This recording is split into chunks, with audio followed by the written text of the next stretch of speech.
stopping Starmer rights. Now we know socialists preach equality, we deliver. 3 women Prime Ministers, former leaders of the House of Lords, 2 former leaders of the Scottish Conservatives, many council leaders and group leaders. So in our party, good women get on. We just need more of us. So we have to do better at communicating our diverse beliefs and progressive achievements. And it's also worth reflecting, Emmeline Pankhurst stood as a Conservative candidate, but sadly died before she was elected. If she'd been in the Labour Party, by God, we'd never hear the end of it. And we've had quite a number of events already this week, and we've got a great stand just out there. Come and see us so we can help you set up your branches, encourage more women into your associations, and you can also join us. Men are also welcome. Now, this afternoon, we have a packed agenda from our Home Office and Justice teams. And another important election is happening next year, which I know many of us are already raising funds for as we speak. Our fabulous police and crime commissioners, and I can see some of you here now.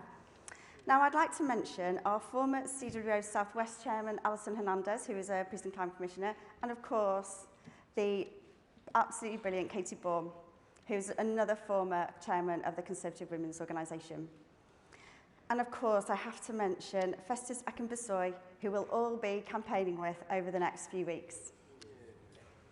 Now, in the South West, there are 5 Conservative police and crime commissioners, and together they not only pool not just ideas, but also resources, and because they can all work together, have massively reduced county lines across the South West. They've also developed the EcoPod programme, which is a building programme for prisoners. Recognising that many prisoners are re-offenders, they've implemented a programme for prisoners to gain skills, develop a purpose, and have totally different outlooks and hope when they head back to society. Now, I'm also looking forward to hearing our progress on plans to stop the boats, one of our key priorities for the government. So have a great afternoon. Don't forget, come and see us just near outside the Thatcher Theatre. And to start this afternoon's session, I'd like to welcome our Attorney General, Victoria Prentice. Thank you.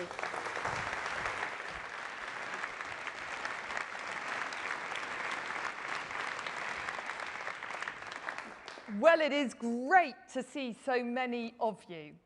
Recently, I had the enormous honour to represent the United Kingdom in the genocide case between Russia and Ukraine at The Hague.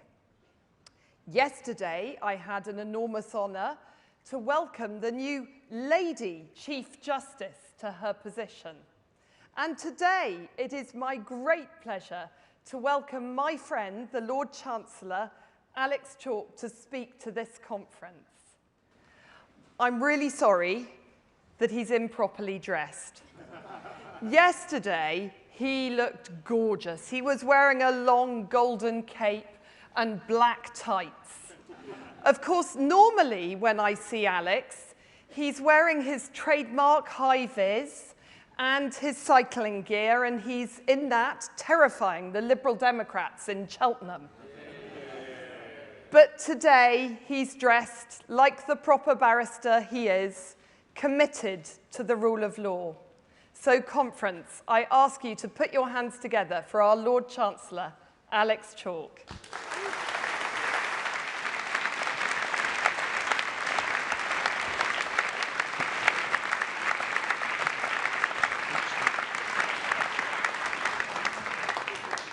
Okay.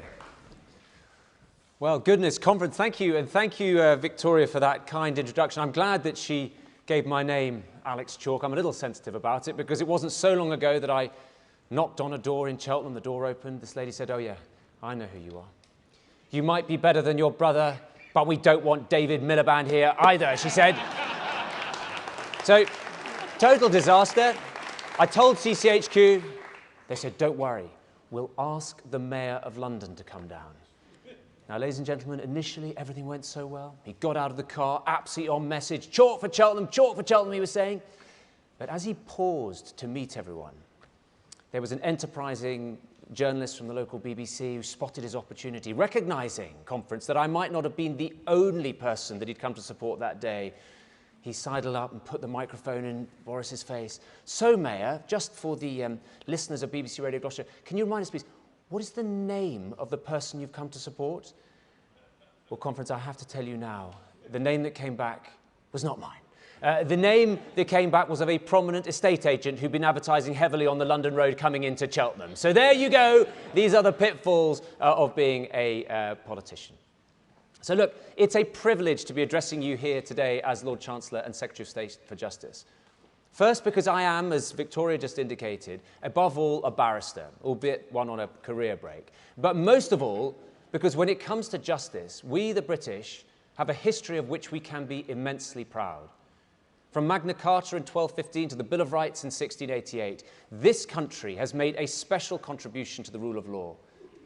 Businesses across the globe choose our law to govern their contracts. They choose our courts to settle their disputes. Why? Because of the skill of our lawyers and the excellence of our judges.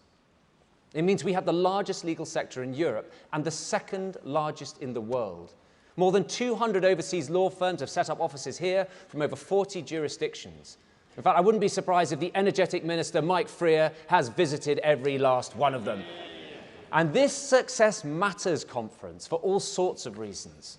But chief among them is that it drives opportunity. Many of us in this room came into politics and chose the Conservative Party because we believe to our core in creating life chances for young people who may not have had the easiest start in life, but are prepared to work hard and do the right thing. Unlocking potential and enabling people to go as far as their talents will take them is the British dream, and legal careers make them a reality. Now, I'm proud too, because our strong justice sector says something about our instincts as a nation for fairness.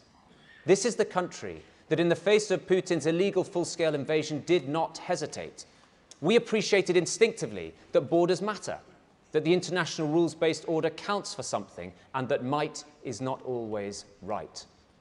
And it's why, on top of being such a major donor of military equipment, this government is supporting the International Criminal Court with funding, with legal expertise to bring war criminals to justice, something spearheaded by my predecessor, Dominic Raab. And our instinct for fairness means we've opened our hearts and our homes to Ukrainians, to Hong Kongers, Afghan interpreters who've served alongside our armed forces, people who've arrived legally. But conference, when it comes to illegal migration, although we in Britain have warm hearts, we seek a secure front door. It's not fair on the British people, and nor, by the way, is it fair on those very migrants who have played by the rules that illegal entrants should seek to jump the queue. Because just as the rule of law means that no one is above the law, so it also requires that there are consequences for those who break it.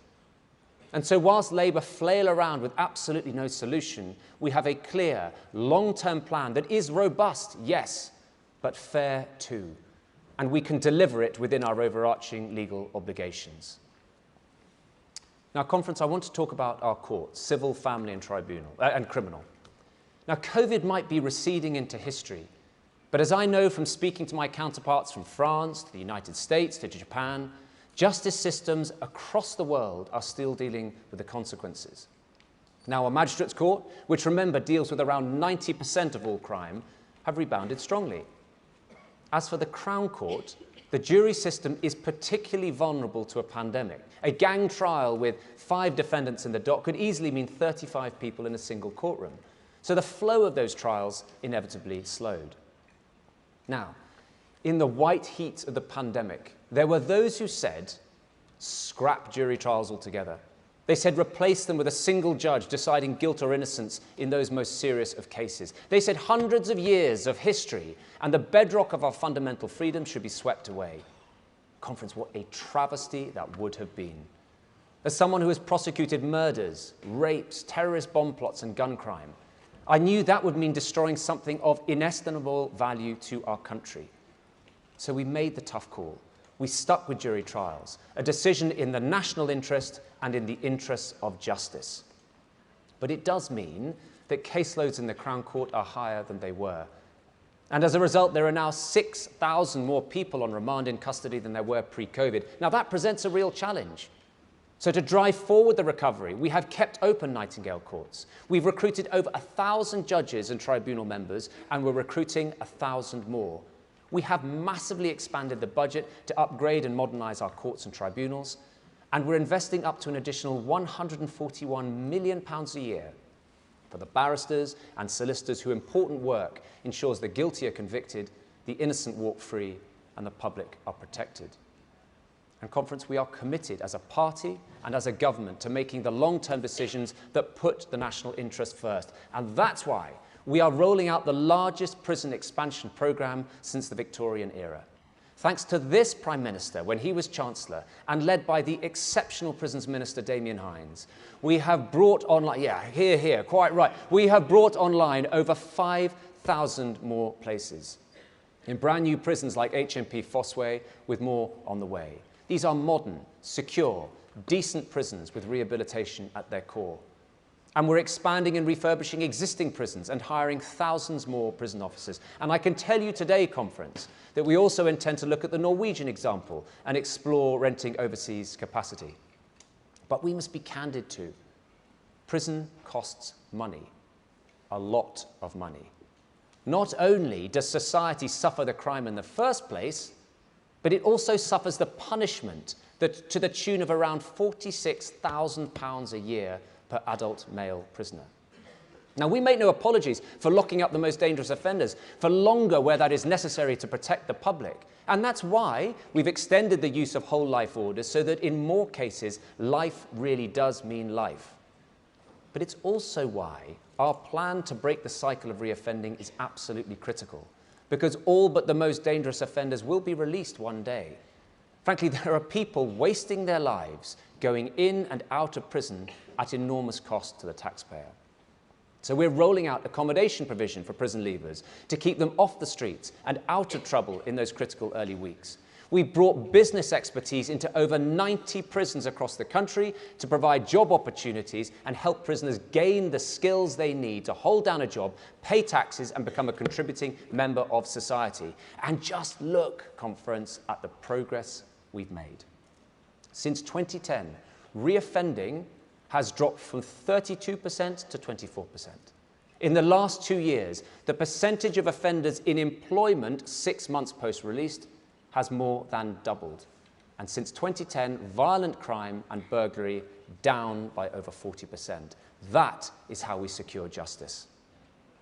And Conference, we are absolutely committed to protecting women and girls. We are the party that outlawed stalking, a crime disproportionately suffered by women, that created the offence of coercive and controlling behaviour. It wasn't even a crime before.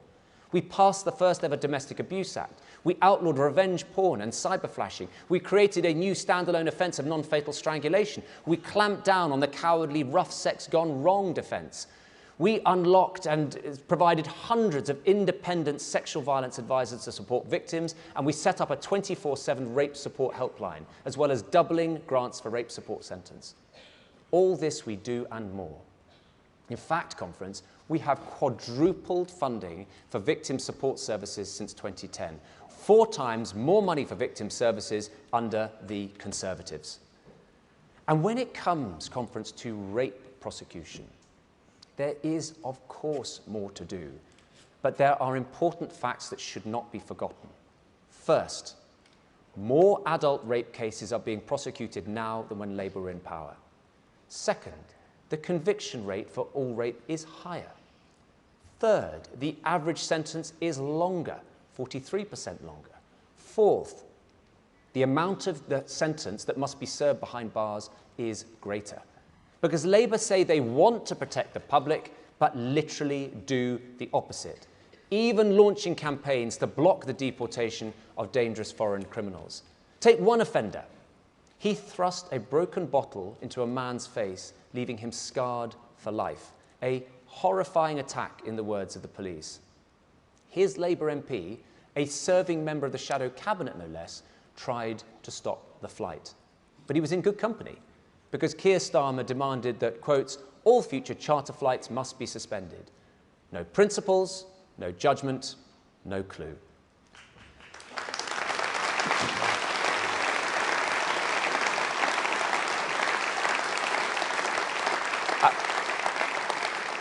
You know, I have to say, Conference, when you look at the Leader of the Opposition, he just reminds me of a kind of living cushion. He just bears the impression of the last person who sat on him. But anyway, that's another issue. Now, look, we will go further to support Victims' Conference. Our Victims and Prisoners Bill, being piloted through the Commons by the skillful Victims Minister Ed Arger, and through the Lords by the highly respected Lord Bellamy, and indeed aided and abetted by our brilliant PPSs, Laura Farris and Aaron Bell. Remember those names, Conference. But they will bolster victims' rights further, giving new roles to our police and crime commissioners to oversee how agencies deliver for victims. And we're giving judges the power to compel offenders to attend their sentencing hearing. Those who've robbed innocence, betrayed trust, and shattered lives should be in court to face up to the damage they've done. They should be there to hear society's condemnation ringing in their ears. And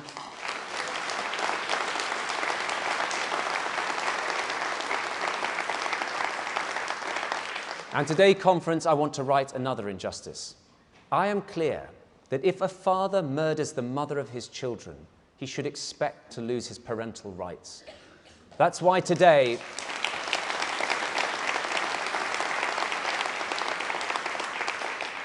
and it's why today I can announce that we will legislate to suspend those rights from those who murder their partners. So we will enact Jade's Law, named after Jade Ward, who was tragically murdered by her husband and whose children and their grandparents are now subject to attempts to exert control by the perpetrator from behind bars. No family should have to go through this. And thanks to their efforts, we will protect children and families by making their law a reality.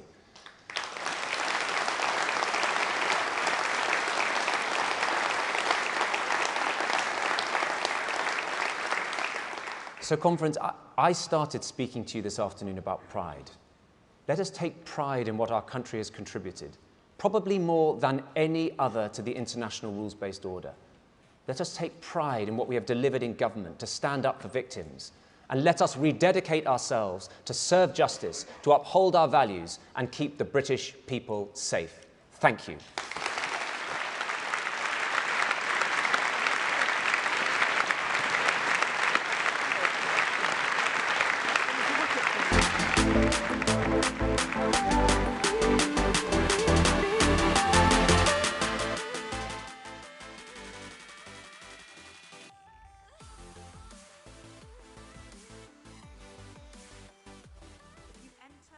Illegally, you will be detained and swiftly removed.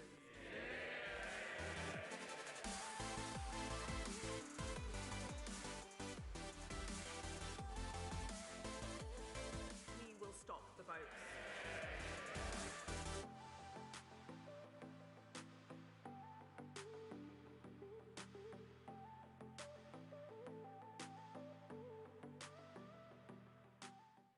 Ladies and gentlemen, please welcome the Home Secretary, Suella Braverman.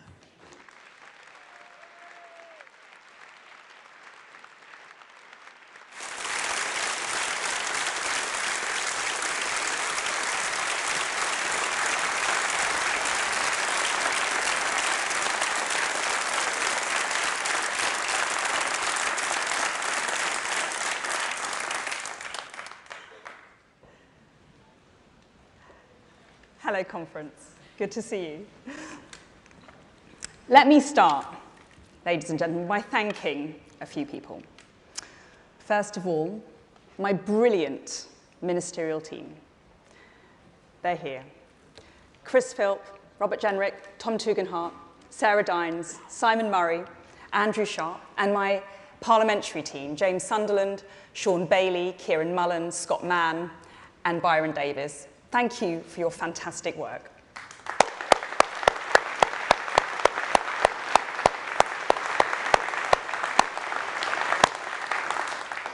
I'd also like to thank all the Home Office civil servants who work flat out to keep this country safe. And of course, the Greater Manchester Police and all the officers from around the country who are doing their duty here.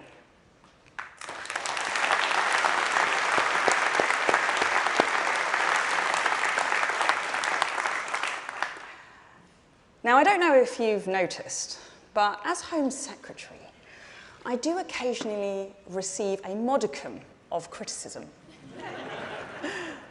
Sometimes I'm asked if I ever read what my critics say about me?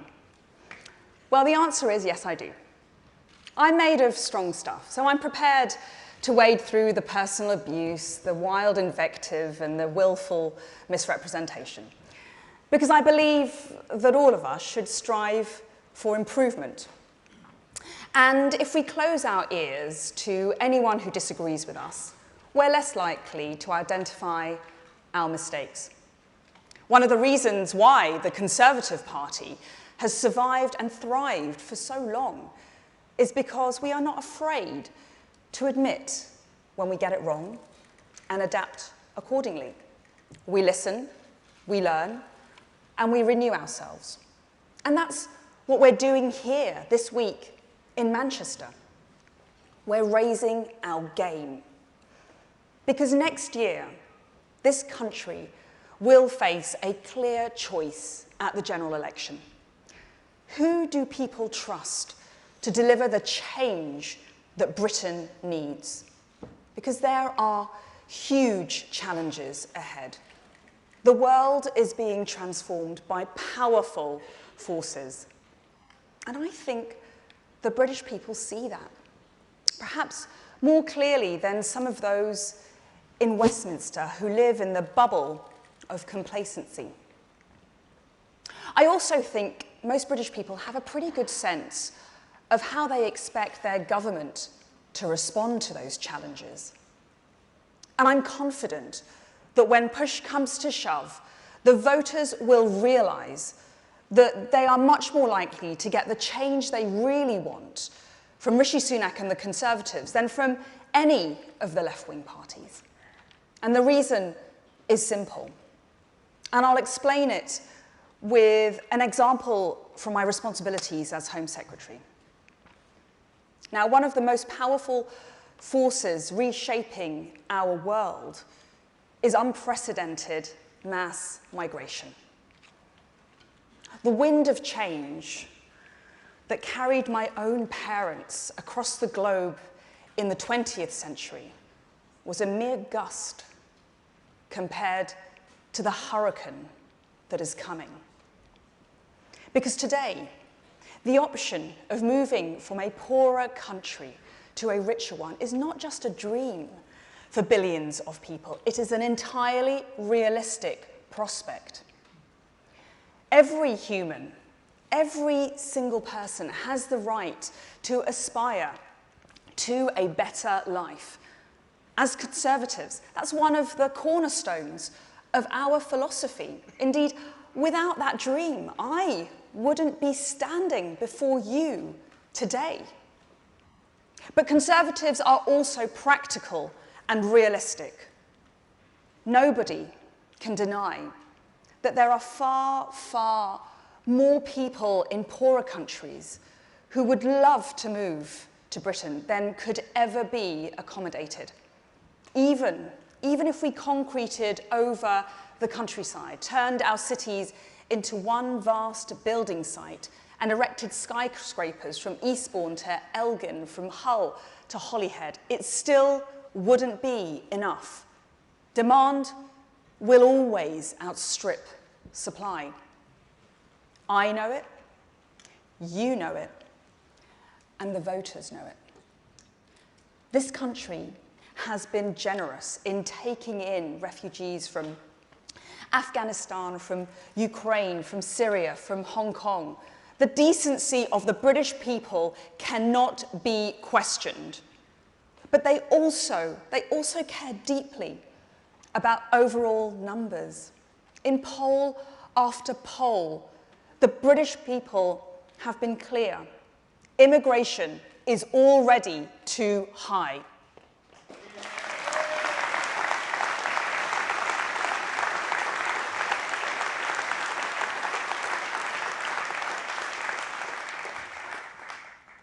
And they know another thing, that the future could bring millions more migrants to these shores, uncontrolled and unmanageable, unless the government they elect next year acts decisively to stop that happening.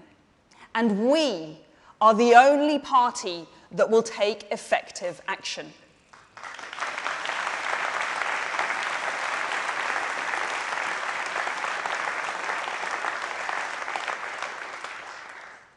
Now, I can't pretend that politicians have done a great job of managing immigration for the last 30 years.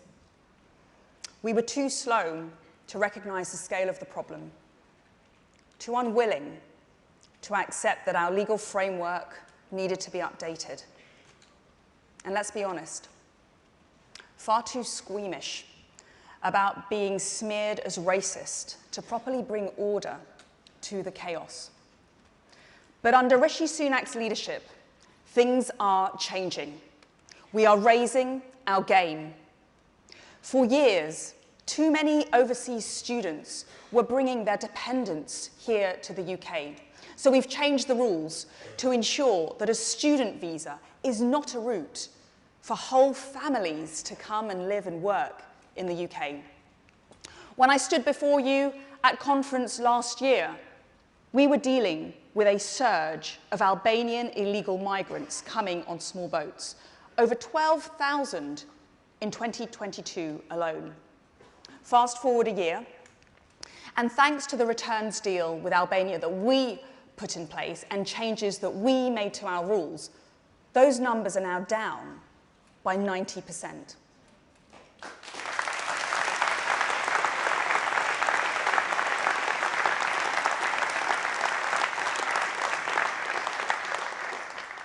Indeed, against a backdrop of increasing illegal migration into Europe, small boat crossings to the UK are down by 20% compared to last year.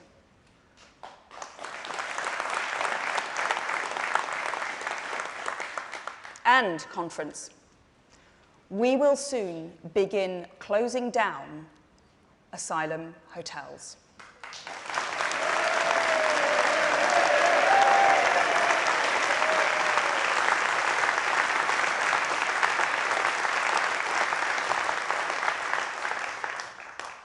That is not nearly enough. I accept that.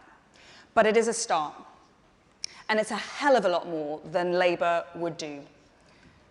I said at conference last year that we had to change our laws, and we did.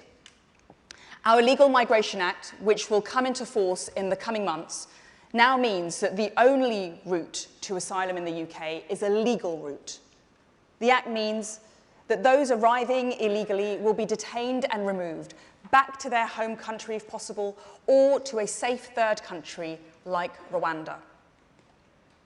But all of this is ultimately a question of political will. And be under no illusion, we will do whatever it takes to stop the boats and deter bogus asylum seekers.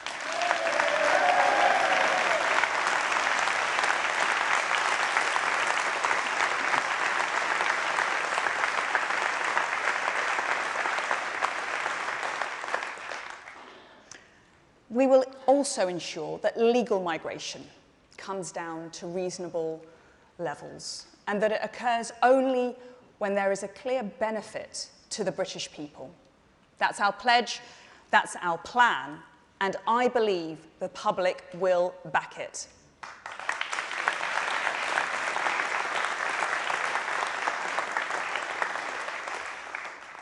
Because everyone knows what Labour will do on migration. Labour will do what Labour always does: open our borders.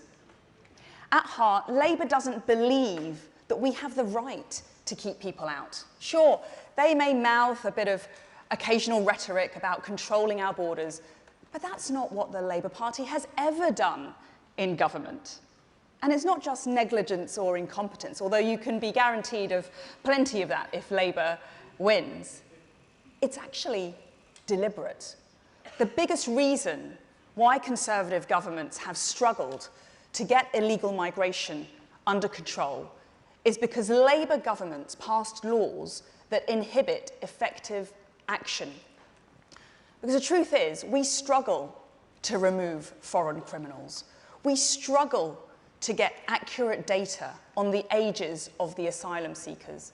We struggle even to confiscate their phones when they arrive on our beaches. Let me tell you, our country has become enmeshed in a dense net of international rules that were designed for another era. And it is Labour that turbocharged their impact by passing the misnamed Human Rights Act. I'm surprised they didn't call it the Criminal Rights Act.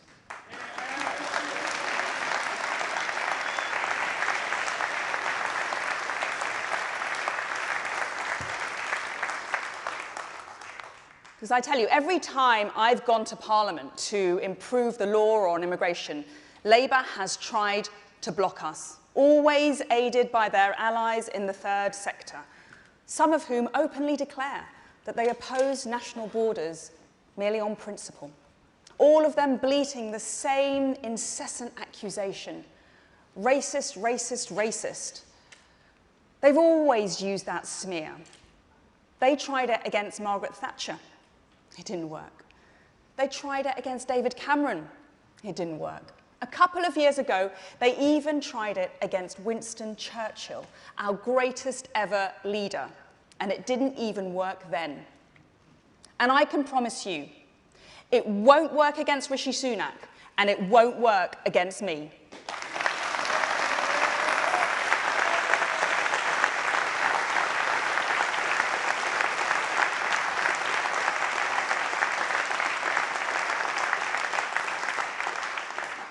The truth is, every one of us in this room should be proud of our roots and proud of our conservative values.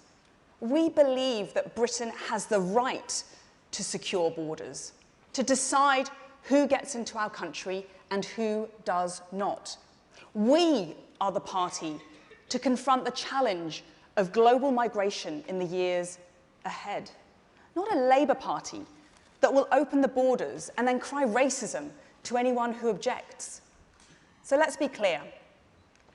The choice between Conservatives and Labour is the choice between strong borders and no borders.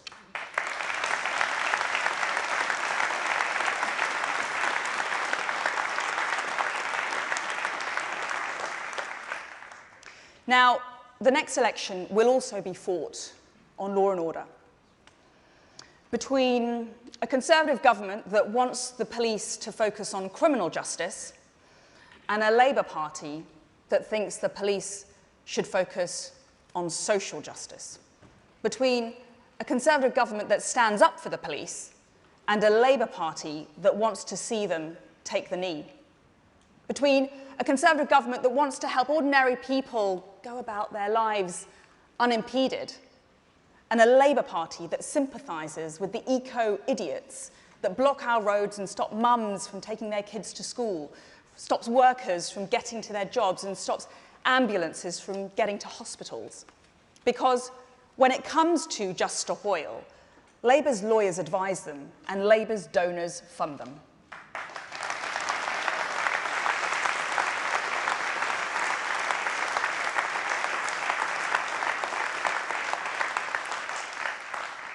That's exactly why Labour resisted the legislation that we passed to crack down on this madness. Because thanks to our new laws, the police can now get these clowns off our streets and get traffic moving in a matter of minutes. The Prime Minister and I are firmly on the side of the law-abiding majority. That's why we've backed our police officers with one of the largest ever rises in police pay. It's why we ensured we hit our target of 20,000 additional police officers, so that we now have more officers in England and Wales than ever before. It's why we've backed the police's use of stop and search as an effective way to get knives off our streets. It's why we secured agreement from the police to investigate all burglaries and follow all reasonable lines of inquiry when someone reports a crime. And it's why we've reformed hate crime guidance so that officers aren't wasting hours investigating squabbles on Twitter. It's why we're making sure the police are not inadvertently helping mobs to enforce non-existent blasphemy laws. And it's why we've prioritised tracking down grooming gang perpetrators and getting justice for their victims after authorities turned a blind eye. It's why we've made sure that Prevent, the government programme that stops people sliding towards terrorism, is focused on the main security threat to the British public, Islamist extremism.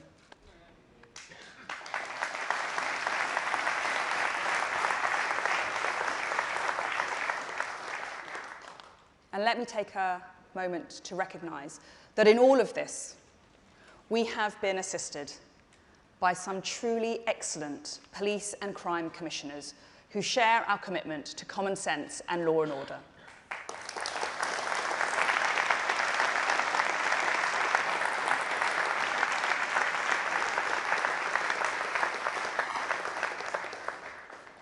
There is so much more to do, and the public knows that. But Labour certainly won't do it. There's more to do to reform our vagrancy laws, because we cannot let British cities go the way of San Francisco or Seattle. There's more to do to ensure that foreign national offenders aren't clogging up our prisons for less serious crimes, but are booted out of Britain as soon as possible. There's much more to do to end the scandal of rapists and paedophiles changing their names to evade sanctions and criminal record checks. And so, we will bring forward legislation to prevent registered sex offenders from changing their identities. We will work to strengthen background checks so that they can catch undisclosed changes of identity.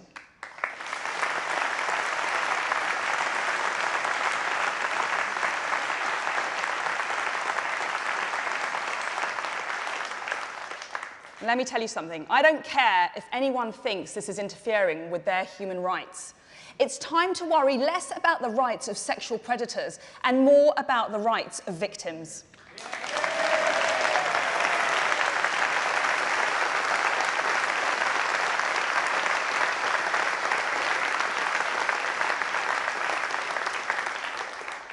I want to thank the Safeguarding Alliance for their tireless campaigning on this issue. And let me go on and say this. I have a particular message to those brave police officers who risk their lives to protect the rest of us by carrying firearms into situations where they could be harmed or even killed.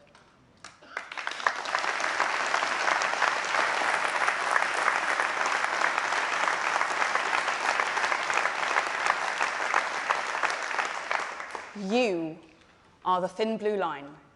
You have our support. We are grateful for the vital work that you do day in, day out.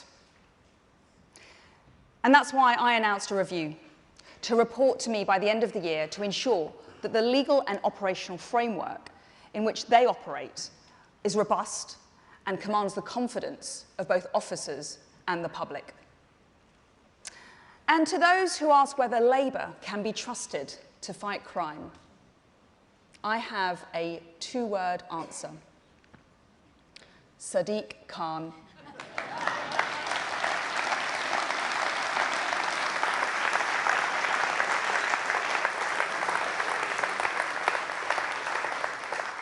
If there's any justice in this world, Susan Hall is going to wipe the floor with him in May.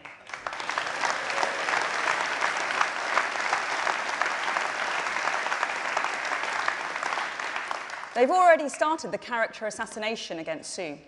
The distortions, the insults, the lies, because that's what the Labour Party always does. It prefers smears to debate. Now, personally, I take their abuse as a compliment. I know they've tried to make me into a hate figure because I tell the truth, the blunt, unvarnished truth about what is happening in our country.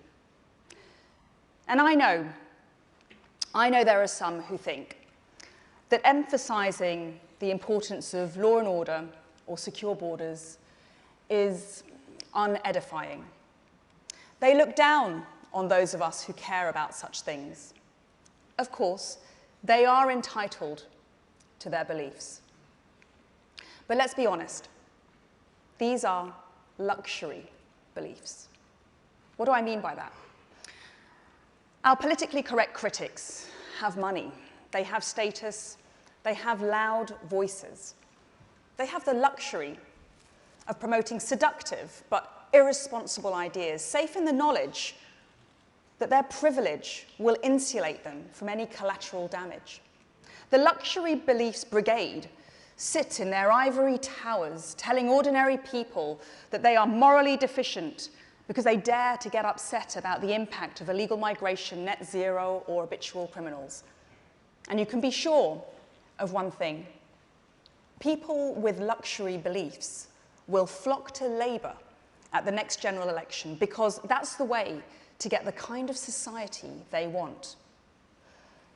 What is that? They want, and they like, open borders. The migrants coming in won't be taking their jobs. In fact, they're more likely to have them mowing their lawns or cleaning their homes. They love soft sentences because the criminals who benefit from such ostentatious compassion won't be terrorising their streets or grooming their children. They're desperate to reverse Brexit.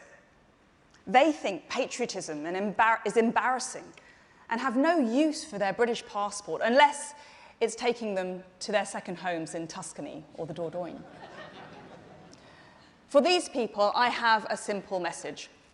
You are entitled to your luxury beliefs, but the British people will no longer pay for them.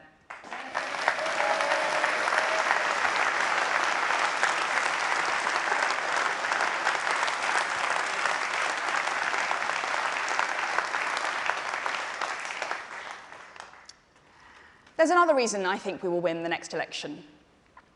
You see, we have a secret weapon. Well, not that secret. Everyone in this hall knows it. I think everyone who'll be at Labour conference knows it too. And our friends in the media definitely know it. Our secret weapon is Sir Keir Starmer.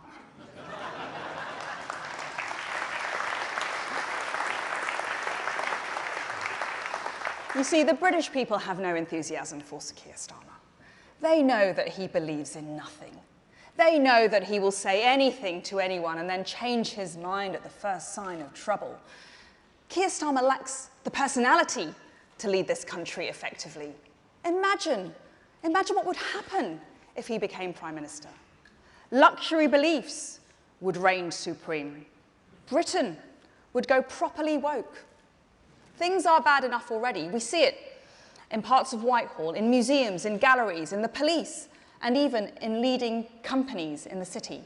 Under the banner of diversity, equity, and inclusion, official policies have been embedded that distort the whole purpose of these institutions.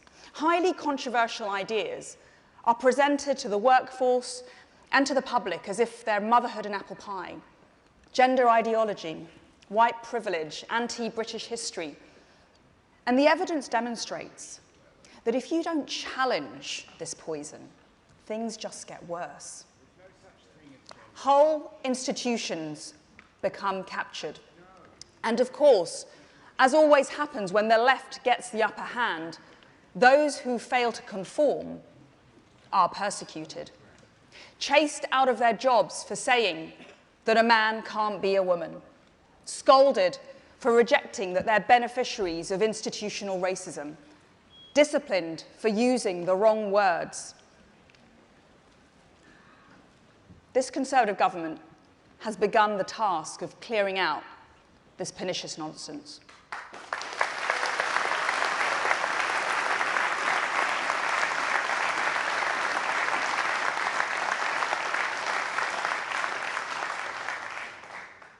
The British people will get to decide if they want to curb woke with Rishi Sunak or let it run riot with Keir take-the-knee Starmer. Labour is the party of pressure groups, rich zealots and trade union activists. But you know, the Conservative Party is also a kind of trade union. Because we are the trade union of the British people. And I think we should adopt as our motto these lines from the poet Shelley, which I'm shamelessly taking back from Labour. Rise like lions after slumber in unvanquishable number. Shake your chains to earth like dew, which in sleep had fallen on you. You are many, they are few. We stand with the many, the law-abiding, hard-working, common-sense majority, against the few, the privileged woke minority, with their luxury beliefs, who wield influence out of proportion to their numbers. Our message to the people is clear. We are raising our game. We are fighting for a Britain that puts you first. We are on your side. Thank you.